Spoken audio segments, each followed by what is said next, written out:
You're listening to Skeptoid. I'm Brian Dunning from Skeptoid.com. Handling fentanyl, a touchy topic. In 2020, the San Diego Sheriff's Department in California released a frightening video from the body cam of one of its officers. Two officers approached a parked Jeep, and upon searching it, found a white substance. One did a field chemical test which confirmed the substance was fentanyl, one of the most powerful and deadly illicit opioids. He then took a few steps back and collapsed.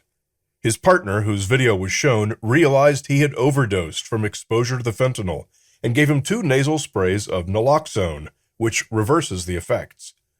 Paramedics arrived and transported both officers to the hospital. During the ride, the officer went into a second overdose and required more naloxone. The video went viral, and police departments everywhere began cautioning their officers and the general public that the slightest exposure to fentanyl, even if only by touch, could be fatal. This warning was actually in line with the official pre-existing advice from the U.S. Drug Enforcement Administration. In 2016, the DEA put out a press release titled DEA Warning to Police and Public: Fentanyl Exposure Kills, along with an instructional video for law enforcement. In the video, the deputy administrator of the DEA warned about fentanyl. A very small amount ingested or absorbed through your skin can kill you. The press release went into more detail. Fentanyl can be absorbed through the skin, or accidental inhalation of airborne powder can also occur. Just touching fentanyl or accidentally inhaling the substance during enforcement activity or field testing the substance can result in absorption through the skin, and that is one of the biggest dangers with fentanyl. The onset of adverse health effects, such as disorientation, coughing, sedation, respiratory distress, or cardiac arrest, is very rapid and profound, usually occurring within minutes of exposure. The Department of Justice disseminated these to law enforcement agencies nationwide. The result? A 2021 survey of police officers in Indiana found that 79.8% of them agreed with the statement, "First responders who encounter fentanyl are at great risk of overdose by touching it or inhaling it." It became strongly believed, not only among first responders, but in schools, companies, factories, any occupational place where someone might conceivably take drugs and where a human resources department was there to give guidance. In 2019, even the Centers for Disease Control and Prevention was giving this same warning, and also released a video of their own titled "Illicit Drugs, Including Fentanyl, Preventing Occupational Exposure to Emergency Responders." But on their webpage, giving the revision history of this, the most recent entry from June 2022 says simply, "Video withdrawn." Why? In short, the public affairs departments finally started listening to the scientists. It turns out that virtually none of this is true. For one thing, fentanyl cannot be absorbed through your skin, at least not in any significant amounts.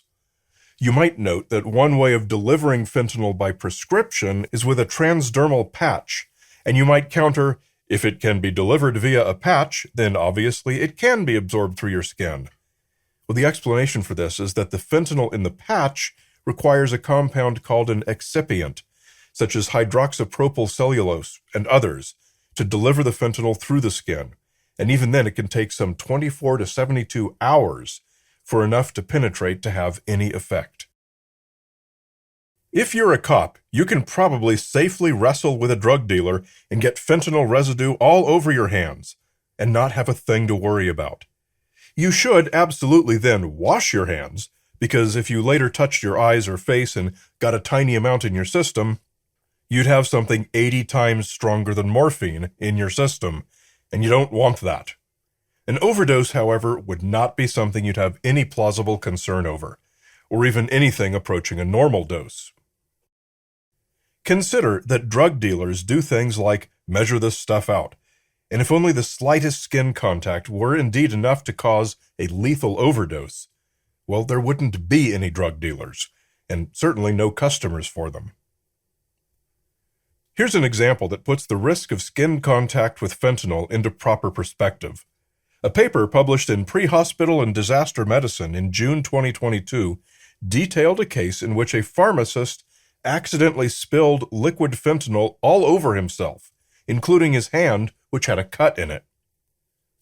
Note the title of the paper: Accidental Occupational Exposure to a Large Volume of Liquid Fentanyl on a Compromised Skin Barrier with No Resultant Effect. And here's a snippet from its abstract.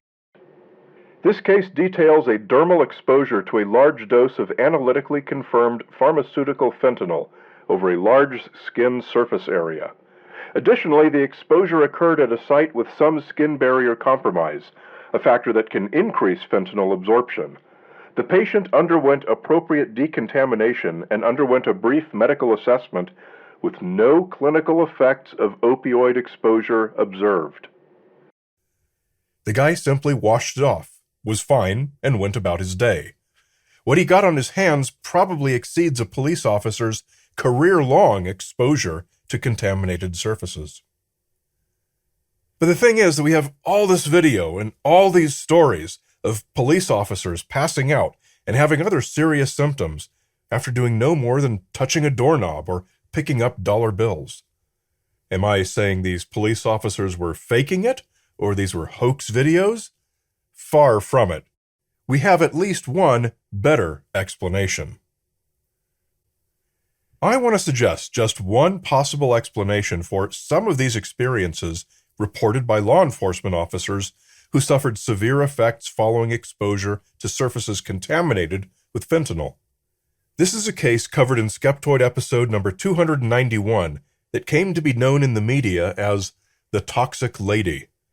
In 1994, a young woman named Gloria Ramirez was brought into an emergency room in Riverside, California, in cardiac arrest and acutely ill with cancer. Emergency room staff drew blood, and upon doing so, a powerful odor overcame the room. Here is a snippet from my episode. Symptoms included dizziness and fainting, a sensation of burning on the skin, nausea, apnea, tremors, even paralysis. Ramirez died, and as her body was moved into isolation, those attending her also fell ill. The emergency room was evacuated to the parking lot. In all, 23 people became ill. 5 were hospitalized. 1 nurse was kept in the hospital for 10 days with tremors and apnea. The most seriously ill, a doctor in residence named Julie Gorchensky, stayed in intensive care for 2 weeks, contracting apnea, hepatitis, pancreatitis, and necrosis of the bone marrow, which crippled her legs for months and required at least 3 surgeries. The case of the Toxic Lady became one of the textbook examples of a sociogenic illness, which you may recognize by the name we used to call it, mass hysteria. The case is still a landmark one today. There was nothing toxic about Ramirez at all. The smell was from a common compound called DMSO that was in some herbal lotion she had applied to her skin in an effort to reduce her pain, which may have produced an unusual and unexpected odor, but was in no way harmful. Someone present had some reaction out of fear and anxiety. Others noticed it and were triggered by it, and suddenly 23 people were ill, 5 of them seriously. The severe conditions Dr. Gorchensky experienced were attributed to the odor, but more likely had nothing to do with it, and would have happened to her regardless. Now imagine some police officers on the scene who have been repeatedly warned that any exposure at all to fentanyl residue, even from something as simple as cuffing a suspect or collecting evidence, might put them into a lethal overdose. How many times every day does this happen somewhere in the world, and with every one of the officers in a state of anxiety over what they've been told? The surprise would be if we had 0 cases of sociogenic illness. A few every day is more like what I would expect, with only the very most notable making it onto YouTube or the TV news. Removal of the CDC video was greeted with joy from all around the science community. One problem had been that whenever someone did try to correct misinformation, for example, informing their local police department that their procedures were wrong, that department would often reply back with that video and say, well, the CDC disagrees with your opinion, so I guess we'll keep doing it this way. Jeremy Faust, the editor-in-chief of MedPage Today, said, people linked to that BS for so long whenever we'd try to correct misinformation. My purpose with this episode is not to point fingers or accuse anyone of spreading misinformation. The opioid epidemic has been devastating, and fentanyl has played a large role in that. So overdoing our reaction to it might arguably be better than underdoing it. For the people on the front lines, it's probably better to act in an overabundance of caution than with inadequate caution.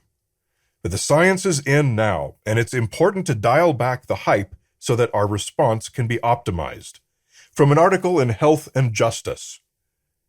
This misinformation propagated widely across mainstream and social media, as well as through policing informational networks. It may lead officers to take unnecessary precautions in responding to scenes where fentanyl is suspected, wasting time in effective overdose response. It also perpetuates community-wide stigma against people who use drugs by inaccurately portraying them as toxic and dangerous to be around. The misinformation may further aggravate stress and burnout among police by placing an extraordinary but unfounded mental strain on police officers, perpetuating the belief that they can quickly die from touching or breathing a substance police routinely encounter. Good solutions come from correct understanding of problems. Exaggerated understanding of problems leads only to misguided solutions. When the San Diego Sheriff's deputy passed out in the 2020 video, one thing we can be sure of is that the cause was not his casual exposure to fentanyl. What was it then? Well, we don't know, and that's because of the misinformation leading everyone to treat him for the wrong cause. Hopefully, he doesn't have some unrelated, undiagnosed condition that caused it. The true advice for fentanyl exposure remains basically the same. Avoid exposure as much as possible, and wash your hands thoroughly afterward. You will not get an overdose, and you will not die from normal occupational exposure. We continue with more on another type of fentanyl exposure, plus a case where it was used in a terrorist attack, in the ad-free and extended premium feed. To access it, become a supporter at skeptoid.com/GoPremium.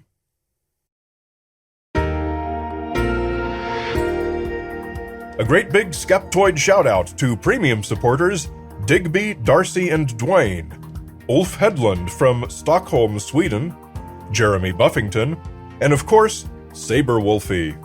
Sustainability is a popular theme in science, and the support from these premium members is what pays the bills of our nonprofit and makes Skeptoid sustainable. Please join them by becoming a member for just $5 a month at skeptoid.com and click Go Premium. And follow us on your favorite social media for even more great content. You'll find both Skeptoid and me, Brian Dunning, on Facebook, Twitter, and Instagram. You're listening to Skeptoid, a listener-supported program. I'm Brian Dunning from Skeptoid.com.